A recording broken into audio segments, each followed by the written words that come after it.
They say it should be cold when he's near, but they are so wrong. The warmth of his aura blankets me in the peace I've long been searching for. I don't know. Maybe it's my imagination. Or maybe I've been drowning in this abyss of writer's block for so long that my withering mind can no longer distinguish between warmth and a chill. All I know is that he makes me feel alive again.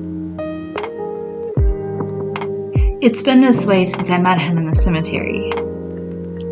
I called to him for help, never thinking he would hear, and our eyes locked on one another. Since that day, the connection of our two worlds, so distant, yet so entwined, has been unbreakable.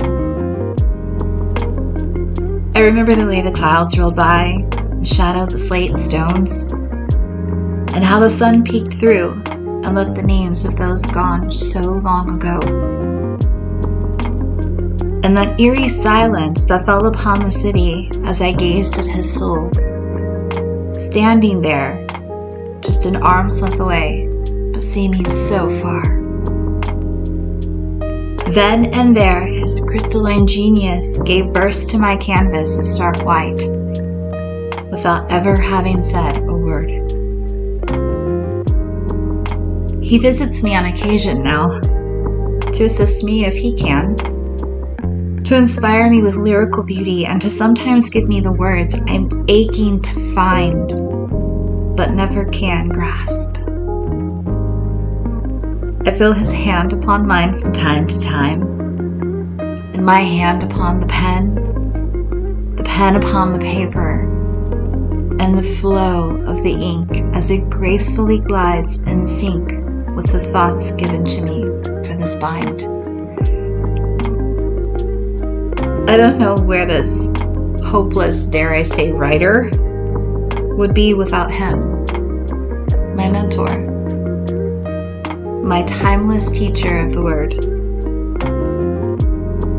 It had been what seemed like ages since I had written anything with substance, and suddenly I sat there with a novel, only lines until the end, and a feeling of accomplishment that never could have been without him.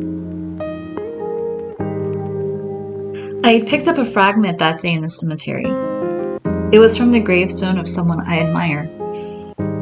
I held it in my hand as tight as I could until it left impressions in my palm, hoping it would invigorate me. He looked at me and smiled and said, "Take it," and guided it to my pocket. I asked him why, and he replied, "As long as you have it, you will always remember this day, and me." I keep that tiny pebble with me always in a locket around my neck, knowing inspiration will always be as close as my heartbeat. I visited the cemetery today. I was wanting to see him again. I carried the novel with me, now finished, and hoped for just a moment to show him my gratitude. I saw him come out from the crypt. I called to him and our eyes locked on one another.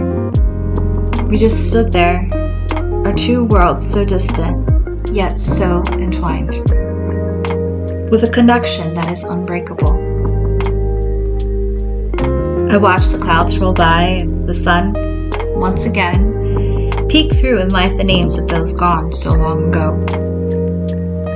The eerie, haunting silence fell upon the city once more, and no words needed spoken. He knew I had finished the story of his life and his death.